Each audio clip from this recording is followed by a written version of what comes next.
FI flows आने हैं क्योंकि वो एमएससीआई रीबैलेंसिंग जब होगी तब कहा जा रहा है। अब तो एमएससीआई ने खुद ही कह दिया है कि हमारे फरवरी रिव्यू में हम लोग उस पर तवज्जो देंगे, उस पर फोकस करेंगे, उस पर बातचीत करेंगे। अब ब्रोकरेज एक्सपेक्ट करिए 60 से 70 करोड़ डॉलर्स का फ्लोज भारतीय एयरटेल में चैनलाइज होते हुए नजर आएंगे। तो अब भारतीय एयरटेल ये फैक्ट है कि पिछले कुछ दिनों में बहुत चल गया है, पर ये एक रैंक अंडर परफॉर्मर रहा है। मुझे लगता है जो फंडामेंटल्स तक थे बाजार ने उसको अब तक कैप्चर नहीं करा था और ये फ्लोज एडिशनल आने हैं। इसीलिए मेरे को लगता है इसमें मार्जिन ऑफ सेफ्टी अभी भी है निफ्टी के स्टॉक्स के लिहाज से, निफ्टी 50 के कॉन्स्टिट्यूएंट्स के लिहाज से। तो वो फ्लोज के चलते वो फ्लोज की एंटिसिपेशन स्टॉक को गिरने नहीं देगी और ये आपको मार्जिन ऑफ सेफ्टी दे रहा है। इसलिए मुझे लगता है अभी भी खरीदारी करने के मौके, या इंटरेस्टिंगली अगर ये प्रेशर के साथ अक्रॉस द बोर्ड स्टॉक्स खुलने जा रहे हैं तो अगर नीचे भी मिल रहा है तो मुझे लगता है एक्यूमुलेट करने वाला स्टॉक है, खरीद के चलिएगा। तो पहले उस दिग्गज के साथ शुरुआत कर रहा हूं, 592 के टारगेट्स भारतीय एयरटेल। हमेशा स्टॉप लॉस पे ध्यान दीजिएगा, लेकिन मुझे लगता है ये स्टॉक इवेंचुअली यहां से अभी और तेजी दिखाएगा। एटलीस्ट जो प्रीवियस हाइस थे, if I am not mistaken 610 611 के थे शायद, उनको तो रीटेस्ट करना चाहिए। उसको ब्रीच करे नहीं करे, देखते हैं उस टाइम पे मार्केट मूड कैसा रहता है। इसमें एक और खबर है, कंपनी है सेंस टेक्नोलॉजी, जिसमें इनकी हिस्सेदारी थी एक इनकी सब्सिडरी के थ्रू। ओके, उसको इन्होंने ऑफलोड कर दिया है और वो कंपनी क्या करती थी, एक बड़ा इंटरेस्टिंग सा नाम है लोन सिंह प्लेटफॉर्म, जो लेंडिंग का काम करती थी। Loan Singh, yes. तो इसलिए मैंने कहा ये ऐड कर दूं, ये भी खबर है इस स्टॉक के साथ। तो डेफिनेटली ये अभी भी बहुत इसमें ऊपर जाने थे क्योंकि बड़ा फंड फ्लो ब्रोकरेज की रिपोर्ट्स आ गई भारतीय एयरटेल में। ले लीजिए, वाह 600 अच्छा स्टॉक है, रडा पे रखिएगा। परफेक्ट। तो चलिए, मेरी टीम में हमने शुरुआत में रखा है, कल जो दिल्ली सरकार ने ऐलान किया वो एक बड़ा सिग्निफिकेंट फैसला था। इसलिए हमने जो ये चिकन विकन बनाने वाली कंपनीज है, वेंकीज, गोदरेज एग्रोवेट, एसकेएम, दिल्ली सरकार ने क्या करा? दिल्ली सरकार ने कहा है कि उन्होंने जो टेस्ट कराया था उसमें वो फ्लू नेगेटिव पाया गया है, तो उन्होंने अलाउ कर दिया है कि वो चिकन की बिक्री होगी, अंडे की बिक्री होगी, कोई दिक्कत नहीं। रोक दिया था बीच में दिल्ली में, पहले तो बैन लगा दिया था, फिर उन्होंने ओपन कर दिया है, लिफ्ट कर लिया सारा बैन, क्योंकि वो नेगेटिव पाए गए हैं। बाकायदा शाम को इसका ऑफिशियल नोटिस भी है। तो ये वाले स्टॉक्स जो हैं इसमें तेजी बनेगी। अब इसको आप रेप्लिकेट करिए पूरे देश के दूसरे हिस्सों में, तो ये बर्ड फ्लू हमेशा बहुत दिन तक नहीं चलता है, कलिंग हो जाती है, उसके बाद सब खत्म हो जाता है। मुझे लगता है कि बाकी हिस्सों में, बाकी देश राज्यों में जहां जहां पे है, धीरे धीरे अब वहां पे ओपन अप होना शुरू होगा। ये तो उसका इंडस्ट्री में बैठ कर ये फेज आते रहे, बर्ड कलिंग के रीजंस बनते हैं। अच्छा, बहुत इंटरेस्टिंग है। अपने न्यूज़ रूम में चर्चा हो रही थी कि वेंकीज बहुत ज्यादा नहीं गिर रहा है। मैंने कहा अब ये बहुत ही ओपन सीक्रेट, सबको मालूम है कि बर्ड फ्लू होता है, कुछ दिन में बाद वो खत्म भी हो जाता है, तो इसलिए कोई नहीं बेचेगा। इंटरेस्टिंग बात समझिए, अब जब सारी कलिंग हो जाएगी, उसका जब खत्म होगा फ्लू, तो सबको अपना सब पोल्ट्री रीइंस्टेट करनी होगी। तो ये मेडिकेशन से लेकर पोल्ट्री का सारा काम करते हैं। हम जो बात करते हैं सिर्फ वो रेडी टू ईट प्रोडक्ट्स की बात करते हैं, लेकिन असली धंधा तो इनका ये है, असली धंधा है। तो इसमें ये तीनों कंपनियों में हमें लगता है कि एक जो डॉविश माहौल था अब वो बदलेगा, इसमें आप तेजी करके कर सकते हैं। वेंकीज, गोदरेज एग्रोवेट और एसकेएम। तो वीरू के लिए अच्छी खबर है दिल्ली से, शाम वीरू के लिए लगातार अच्छी खबरें आ रही हैं। आपको पनीर टिक्के की जरूरत नहीं पड़ेगी, चिकन टिक्के पे उतर सकते हैं। देखिए, यूपी ने बियर सस्ती कर दी थी। हाँ, अब ये भी मतलब सारे अच्छे दिन वीरू के लिए आ रहे हैं आजकल। अच्छा, एस्ट्राजेनेका फार्मास्यूटिकल कंपनी में ये मेरे ख्याल से 4900 ऑड लेवल से करेक्ट हुआ है। 49 ऑलमोस्ट 55,000 को किस कर रहा था ये स्टॉक, उसके बाद करेक्ट हुआ है। कंपनी इंटरेस्टिंग, और इसकी जो कोविड वैक्सीन है उसको लेकर प्रेज अक्रॉस द ग्लोब आने शुरू हैं। मैं इसको आज इसीलिए ले रहा हूं कि हमारे यहां कल से कोविड वैक्सीनेशन ड्राइव प्रधानमंत्री मोदी उसकी शुरुआत कर रहे हैं। दुनिया की one of the largest vaccination drives की कल हमारे देश से शुरुआत होने जा रही है। तो एस्ट्राजेनेका, इसको तो वैसे ही रडार पर रखना है। कल एक और बीच में एस्ट्राजेनेका ठंडा इसलिए पड़ा था कि कुछ रेगुलेटर्स ने, खासतौर पर ऑस्ट्रेलिया से कुछ कंसर्न्स इनकी वैक्सीन को लेकर सामने आए थे। कल जर्मनी के वैक्सीन रेगुलेटर ने इसकी सक्सेस रेट को commendable, in fact excellent word use करा था इसके लिए। मुझे लगता है अंडरलाइंग है, करेक्ट होके जहां खड़ा हुआ, अट्रैक्टिव लेवल्स हैं, इसमें आप मैं कल बहुत ज्यादा रिस्क ना उठाते हुए अच्छे रिटर्न्स कमा सकते हैं लेवल्स के आसपास। अच्छा, इस स्टॉक की बात करी मैंने, तो एक और स्टॉक इंट्रोड्यूस कर देता हूं, वो है थायरोकेयर। अब थायरोकेयर क्यों लेकर आया हूं? थायरोकेयर दरअसल साल के हाइस 1200 प्लस के थे। ये स्टॉक वहां से करेक्ट हुआ है, जबकि मेट्रोपोलिस, जबकि डॉक्टर लाल पैथलैब्स अपने हाइस के बहुत करीब आपको कामकाज करते हुए नजर आएंगे। इसलिए उन दोनों को नहीं मेंशन करा, इसमें मुझे लगा रिस्क रिवॉर्ड फेवरेबल है। पिटाई के बाद कंसोलिडेशन के जोन में ये स्टॉक खड़ा हुआ है। कल से वैक्सीनेशन ड्राइव की शुरुआत हो रही है। वैक्सीन को लेकर सबके ज़हन में कुछ कंसर्न्स बने हुए हैं। ये कहा गया है कि कोई हार्म नहीं करेगी, लेकिन 60% 70% सक्सेस रेट होगा। अब आपको लगी और सक्सेसफुल है कि नहीं कैसे पता चलेगा? एंटीबॉडी टेस्ट कराना होगा। ये सारी कंपनीज वो करती हैं। मैं तो इसका भाव भी कल चेक कर रहा था, एंटीबॉडी टेस्ट के 699 रुपए लेते हैं ये लोग, करते हैं, सब करते हैं मेरे ख्याल से, लेकिन इसमें मुझे इंटरेस्टिंग दिखा। और ये देखिए, आप वैक्सीन लगेंगी, सब अपना एंटीबॉडी टेस्ट कराएंगे, तभी तो पता चलेगा वैक्सीन सक्सेसफुल हुई कि नहीं, हमें जो लगी थी। इस कंपनी को डाप रखिएगा। खैर ये एक रीजन हो गया, लेकिन रिस्क रिवॉर्ड यहाँ पे फेवरेबल था, इसलिए थायरोकेयर को मेंशन कर रहा हूं।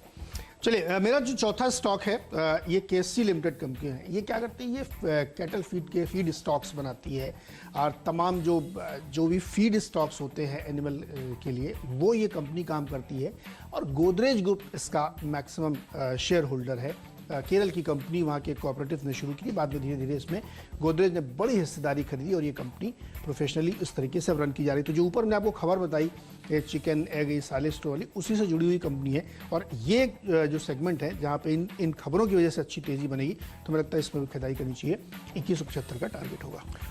अच्छा, अच्छा, कल मैंने सुबह सेल में बिकवाली का कॉल दिया था। मैंने कहा था हो सकता है तगड़ा गैप डाउन होगा, तो 69-70 के जोन्स पर अगर आए तब सेल इनिशिएट करेगा, तब डाउन साइड आएगी। आया, और उसके बाद दिन के लो 67 ऑड लेवल्स पे जाके बंद हुआ, तो वो ठीक रहा एकदम। पर सेल ध्यान रखें, ये ओएफएस ने शायद एक अपॉर्चुनिटी दी हमको एक ऐसे स्टॉक में एंट्री पाने की, क्योंकि कल 10% का करेक्शन आया। कल हुआ क्या, नॉन रिटेल का पोर्शन 2 गुना सब्सक्राइब होता हुआ नजर आया, तो हाथों हाथ लिया गया है। अब उसमें हो सकता है जब डिटेल सामने आए तो एलआईसी का बड़ा कॉन्स्टिट्यूएंट होगा, लेकिन जब 2 गुना नजर आया तो थोड़ा सा कॉन्फिडेंस बढ़ा सेल को लेकर। आज क्या होगा, सेल में शायद रिकवरी का दिन हो सकता है। मेटल साइकिल को लेकर बुलिशनेस लोगों की बनी हुई है। बस एक ही इशू है मेरे साथ, क्योंकि ये सारा गांव जानता है इस तरह का ट्रेड आज प्ले आउट होगा। तो आपको क्या करना है, ओपन होके सेटल होने दीजिएगा स्टॉक जब सेटल हो जाए तो स्ट्रिक्ट स्टॉप लॉस के साथ मुझे लगता है दिन के दौरान गेंस को अप्रोच करने के मौके होंगे। सेल में उस लिहाज से ट्रेड लेना है, वेट एंड वॉच है, उसके बाद एंट्री। पर मुझे लगता है आज ऊपर जाके हरे निशान में अच्छे खासे रिटर्न्स देके शायद ये स्टॉक बंद होता हुआ नजर आए। और इसकी बात हुई तो एक और स्टॉक मेंशन कर देता हूं, जिसके कल बाजार बंद होने के बाद नंबर्स आए, वो था टाटा स्टील लॉन्ग प्रोडक्ट्स। इसको आप साल दर साल देख लें, इसको आप क्यू ऑन क्यू देख लें, हर पैमाने पे नंबर्स बहुत स्ट्रांग है। हालांकि ये फैक्ट है कि सारे स्टॉक्स चले, ये स्टॉक एकदम तार जैसे खड़ा हुआ आपको नजर आएगा, लेकिन ये सारे मेटल्स की कहानी है। पर ये जो रिजल्ट्स आए ये थोड़ा सा कॉन्फिडेंस स्ट्रीट का और बढ़ाएंगे इस मेटल की साइकिल को लेकर, वो कन्विक्शन जो है और पुख्ता होता हुआ नजर आएगा। हर्षदा कुछ देर पहले स्टॉक्स न्यूज में मॉर्निंग कॉल में मेंशन कर रही थी कैसे लॉसेस से मैसिव प्रॉफिट 300-350 करोड़ रुपए कंपनी ने क्लॉक कर डाले, तो भरोसा बढ़ेगा। मुझे लगता है टाटा स्टील लॉन्ग प्रोडक्ट्स आज भी, वैसे नाम में ही लॉन्ग लिखा हुआ है, तो लॉन्ग ही करिए, 745 के टारगेट के लिए अप्रोच करिए। नहीं, वैसे स्टील में तो स्ट्रक्चरल तेजी है, प्राइसेस लगातार बढ़ रहे हैं, तो उसका फायदा भी इसको मिल ही रहा है। 5वां स्टॉक मेरी टीम का है इरकॉन। रेलवे स्टॉक्स पे फोकस करिए। कल इन्होंने एक अचीव किया अपना प्रोजेक्ट, बिफोर टाइम कर दिया इन्होंने। एक सेक्शन है 30 किलोमीटर का, जिसका काम इनको दिया गया था छत्तीसगढ़ में, ट्रैकिंग का था, तो वो उन्होंने किया और उसमें ट्रायल रन भी हो गया है। ऐसे कई सारे और पैचेस हैं जो लगातार ये कंप्लीट कर रहे हैं, तो मैं लगता है स्टॉक को रडार पर रखना चाहिए, क्योंकि बजट भी सामने खड़ा है। रेलवे की बहुत सारे कॉन्ट्रैक्ट इस बार फिर से आने हैं, तो इस वजह से इरकॉन में खरीदारी करके आप यहाँ पे चल सकते हैं। 5 हो गए आपके? 5 हो गए। मैं डिपेंडेबल का इंतजार कर रहा हूँ। चलिए बताइए डिपेंडेबल। ठीक है, तो डिपेंडेबल का स्टिंग प्ले आउट किया डायरेक्टर साहब। आज का जो डिपेंडेबल स्टॉक है रिजल्ट ड्रिवन, तो रिजल्ट से क्या हो रहा है, थोड़ा सा कंफर्मेशन मिल जा रहा है स्टॉक से परफॉर्मेंस को लेकर आगे कैसी रहेंगी। डेन नेटवर्क से कंपनी, अब पहली बात तो ये समझिए, डेन नेटवर्क 115 के साल के हाई से आधा ऑलमोस्ट होके कामकाज कर रहा है। कल जब बाजार बंद होने के बाद नंबर्स आए तो नंबर्स अच्छे हैं, और जिस तरह का स्टॉक में करेक्शन है उसके बाद देख के तो और लग रहा है, तो बस स्टिक स्टॉप लॉस के साथ अप्रोच करिएगा। नंबर्स पे क्या पोजीशन पहले हुई थी एक अलग से वर्ड ऑफ कॉशन हमेशा रहता है, तो 66, 66.25 के जोन्स पे स्टॉप प्लेस करूंगा। उसके बाद गैप अप खुलता है या मजबूती दिखने को मिलती है दिन के दौरान, तो स्टॉप लॉस को ट्रेल करना है, ये बेहतर तरीका होगा रिजल्ट्स को अप्रोच करने का। लेकिन नेट प्रॉफिट 19 करोड़ से बढ़कर 65 करोड़ रुपए पे साल दर साल इस कंपनी का पहुंचता हुआ। आय, EBITDA सब में अच्छा ट्रैक्शन है, मार्जिन 70 बेसिस पॉइंट्स का इंप्रूवमेंट दिखा रहे हैं, तो हर पैमाने पे साल दर साल नंबर्स में स्ट्रेंथ नजर आएगी। प्रॉफिटेबिलिटी का आंकड़ा तो खैर अच्छा खासा है ही है, इसीलिए मैं कह रहा हूं आज डिपेंडेबल के तौर पे नंबर्स थोड़ा सा जस्टिफाई करते हैं कि जो पिटाई हुई थी उसके बाद स्टॉक शायद मोमेंटम वापस रीगेन करता हुआ नजर आए। मेरा डिपेंडेबल है यूनिकेम लैब। कल दिन के दौरान एक खबर आ रही थी, उसकी डिटेलिंग मैं आपको बताता हूँ। कंपनी ने एक दवा बनाई है जो रेमेटाइड अर्थराइटिस के लिए, देखिए गठिया के लिए होती है, जो आपके जॉइंट्स को दिक्कत करती है, उसके लिए इस दवा ने US FDA से अप्रूवल पा लिया, NDA करके ANDA जिसको अंडा बोलते हैं आप लोग, वो अप्रूवल है। आप लोग मतलब आप क्या बोलते हो? अभी आप मुझसे कह रहे थे कि मैं इतने जार्गन बोलता हूँ पावेल साहब, तो आप कहते कौन है पावेल, जेरेमी पावेल। आप ऐसे दोस्त क्या बता दो।